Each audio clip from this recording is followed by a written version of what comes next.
folks, welcome back to the Dash of Élan. Got another review for you today.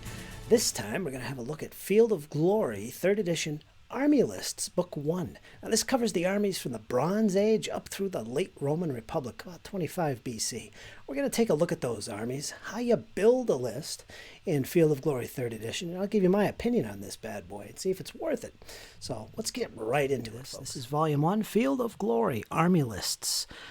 This volume covers early Bronze Age to the late Republican Roman armies. It cuts off about 25 BC. Again, this is Book 1. There's a planned 3 volumes in all for the Field of Glory 3rd edition, and currently there are 2 volumes available at the time of this recording. So this is Book 1. Now it's a softback, as you can see. It's about 143 total pages. You got an advert on the back. Publisher, of course, is Caliber Books. There are a total of 53 individual army lists. However, some lists cover more than one army, so you're getting about 67 or so total army lists, as you can see here. Like, for instance, Middle and Early Neo-Assyrians. So you get a couple armies there. In addition, there's 11 separate army lists for allies, and I'll get into that in a moment. And these are listed down here in Appendix 1, the Allied Army Lists. One thing to note about this, there is no index. Now, that's not necessarily a bad thing, because if you're looking for your army, you pretty much know where it is. You don't need to look up specific terms and words, but there is no index in here. There is 3 pages of introduction, which we're going to look at right now, which is very useful. It tells you how to use the army lists, examples of building your armies, battle groups, the rules of forming battle groups, and so on and so forth.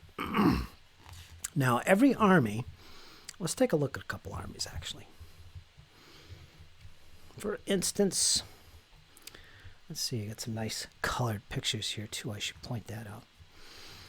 Let's say we were going to do an army for the Romans. Let's look at one of my favorites, the early and mid-Republican Romans. It starts off, every army list starts off with a little brief historical description of the armies, its commanders, a little bit of its history, and so on. Of course, we got some nice pictures here, color pictures and painted miniatures as well. And it gives you some advice on building your own customized army for this army list using the point system in Field of Glory. Again, the way the lists are laid out, you're going to have a basic army listing, and it's going to list all your troops that you have to have, as well as your options, the optional troop types you can have, and any other restrictions, etc., would be covered in that. In addition, if you look at these listings, for instance, let's look at this, early and mid-Republican Roman continued. That's the other side of the page. Okay, let's take a look at this listing here. Now, this is under the core troops that you have to take as part of your army, not the optional listing. But let's take a look at this, the Stadion Principe.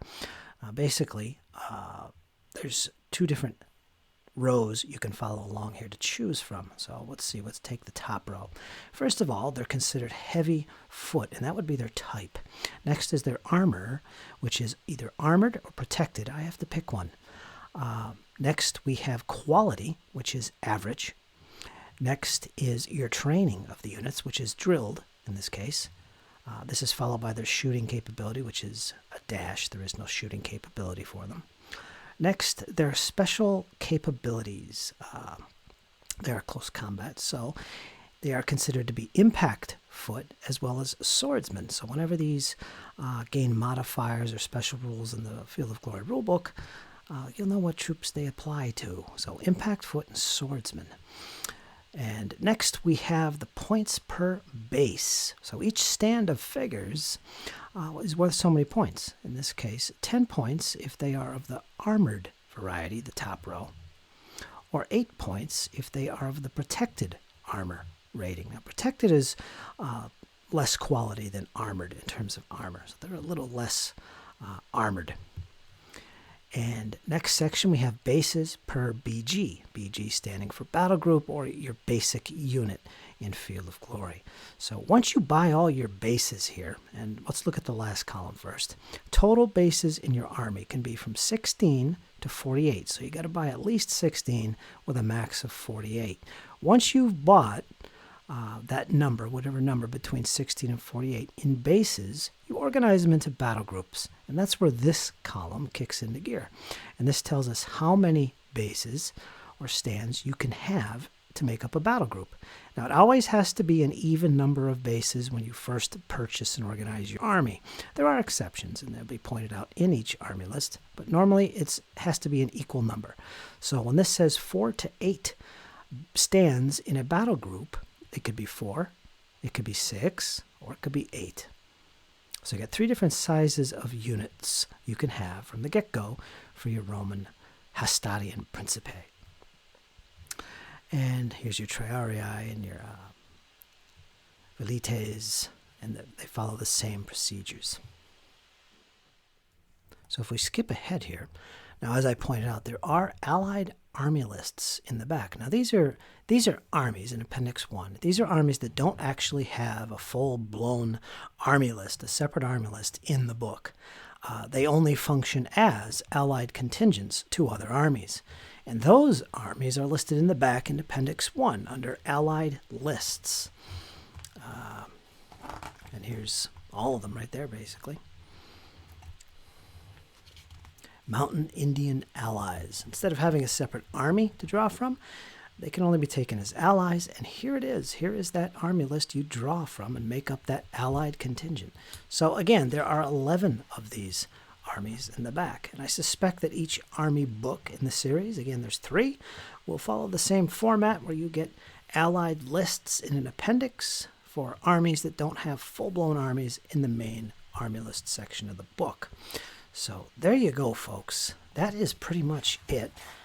If we do a little bit of a flip through here, you could see some more of the army layouts and the miniatures.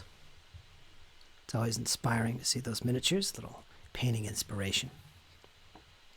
If any notes apply to an army, they are covered as well at the beginning of each army list. And that's about it, folks. That is Army Lists Book 1 for Field of Glory. Book 2, again, is currently out, and it covers the Dark Ages, Vikings, and all that stuff. Book 3 will go into the feudal period and cover all the Middle Ages and all that good stuff. So there you go, folks. That's my review of Field of Glory, Army List Book 1. I enjoyed the book. I think it's useful for me because most of my armies are Republican Romans and Gauls. I do have some Seleucids, some other armies I'm building up, Numidians. So it's a perfect supplement for me in playing Field of Glory games. Field of Glory is a really good game. It's simple procedures to make an army list. So no complaints as far as the mechanics of how list making works in Field of Glory. There's quite a few armies in the book as well, so there's enough variety, I think, to make it a worthy purchase if you play Field of Glory. And that's pretty much the main reason to buy the book if you play Field of Glory. Otherwise, a reference book, there's not a whole lot in there as far as background information on the armies, but that's all right. So if you play Field of Glory, and this period of history in particular, you might want to consider getting this army list book. One other thing I should point out, most armies are about 600, 800 points in size, so you want to keep that in mind when you're building your army lists. Although there is a version, FOG 300, I mentioned that in the rules review for Field of Glory 3, that there is a version to play with smaller armies, 300-point armies basically, and it's called FOG 300. And I'll probably make a video separately all about FOG 300 and how you can get into Field of Glory relatively quick. So stay tuned, folks. Leave me some comments. Let me know what you think about this army list book or Field of Glory in general. What do you think of it? Was it worthy to you? Is that something you're going to be interested in getting into? Let me know. Remember, folks, like, share, subscribe, and until next time, folks, hang in there. It's only going to get better.